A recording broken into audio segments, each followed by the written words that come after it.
This week we speak with Peter Stumpf. He's an old friend of mine from years ago, and it was going to be our soloist last season and was postponed until next year. So I thought we'd have a chat with Peter from his home in Indiana near Indiana University, and just a little bit about Peter's background.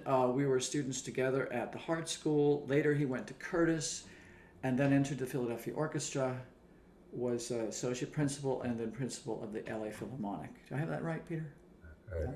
Yeah. Okay. And so I thought I would just ask about a couple of those situations. You know, what it was like to be, you were younger than most of the college students you were around, right, when you were at Hart? Yeah, that's right. I actually, well, I, well, when we met, probably I was at the university for 1 year. I did 1 year there before I transferred. Um, Not sure if there was, yeah, I had already been there for a couple of years when I think when you arrived. But I wasn't enrolled at the university. I was going to a private high school that was right next to the university. Okay. And they had this arts program where they were um, sort of um, encouraging students to come to that private school who were interested in ballet and music and theater. And then they would spend part of the day at the school and then spend the other part of the day at their whatever their corresponding institution was, whether it was the Harvard ballet school or the art school. And so that's what I did. I went, kind of half a day to regular high school, and then I went over to Hart, which was sort of initially kind of just disorganized. I kind of just went over there. And like I would just sit and listen to orchestra rehearsals and stuff. I mean, I don't even know Oh, it was bizarre. And then I would practice, a lot. And, but then I, you were in the orchestra by the time and then you, I ended up playing in the orchestra. yeah. Yeah. I mean, you know, but then oddly enough, I auditioned after my first year at the high school. I auditioned for the Harvard Symphony and I got in. So, so I started playing in that, and that was kind of a shock. But you Uh, were with adults and you were like yeah. 16 or Oh, it was very adult. I'll put it that way. It was something. no holding back. I mean, it Right. was, suddenly like, with adult professional musicians and that was starting. I mean, the first rehearsal, we were doing Rachmaninoff's Second Symphony, and I'm just playing, and my stand partner suddenly starts looking at me like something was wrong, and I'm like, what, and she's kind of looking nervously at me, and suddenly she says, the Bowings. And I'm like, what do you mean the Boeing? What about the Boeing? And she's like, you have to do the Bowings. I'm like, what? Like, I thought you could just, I thought they were just suggestions, like you could.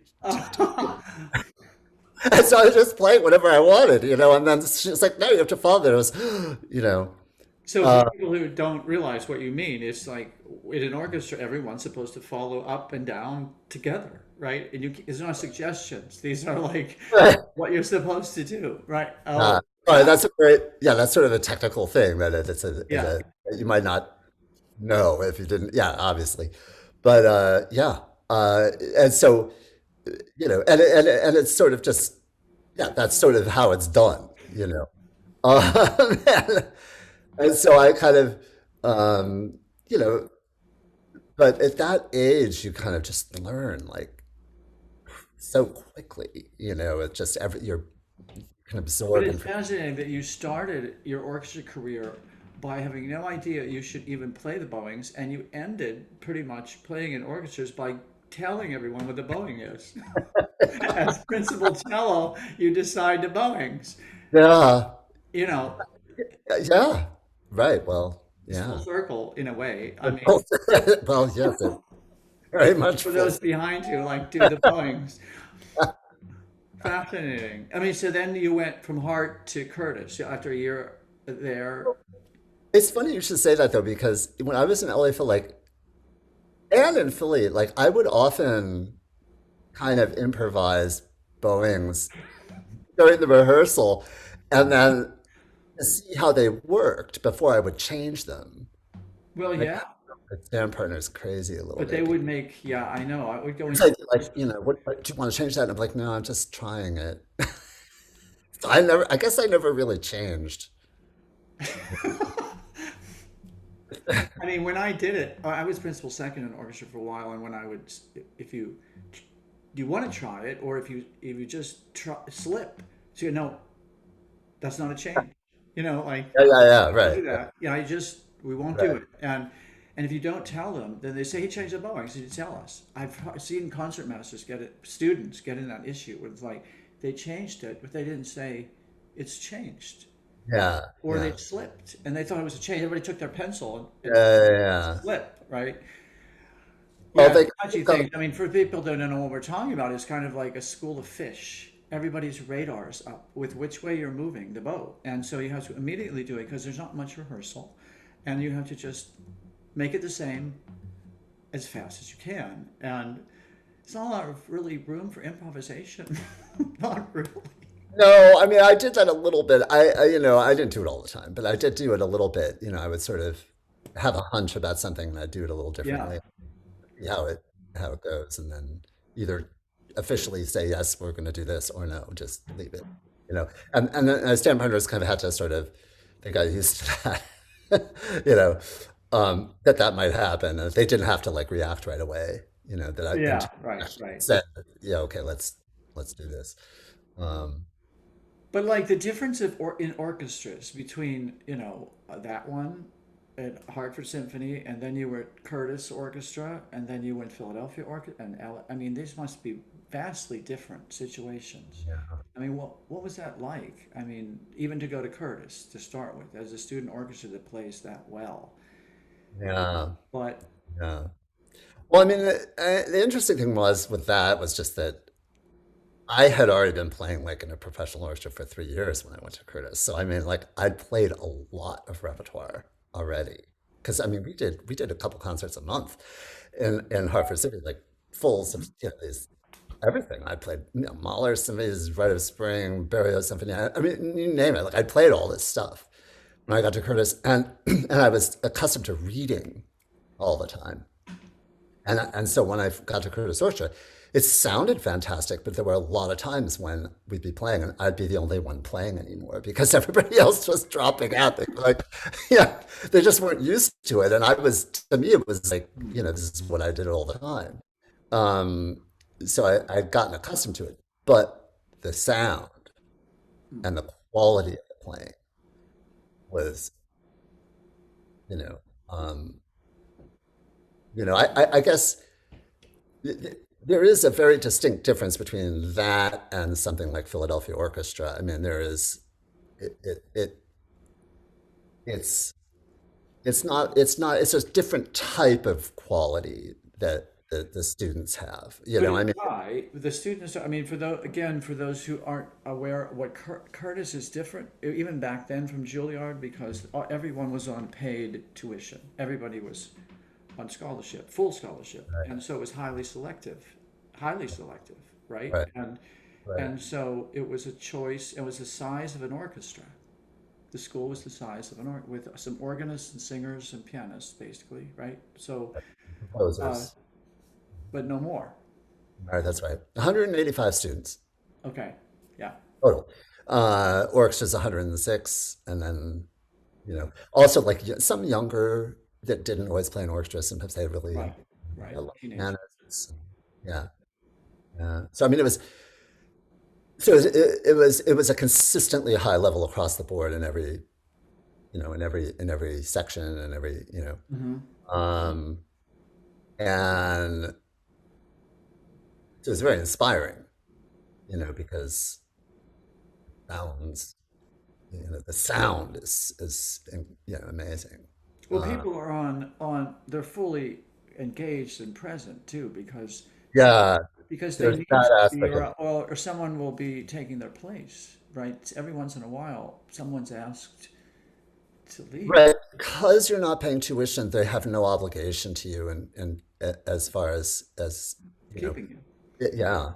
I mean, if you if you're not sort of, and in my very first lesson, I mean, I was very keenly aware of this, and I got there, and I had learned this, this proper etude to play in my, like, this is etudes for cello, technical etudes kind of things, and I had prepared this for my lesson, and I kind of, I learned it, really worked on it, and I learned it, I was playing it, and it was fast, like I could play it fast, so I did.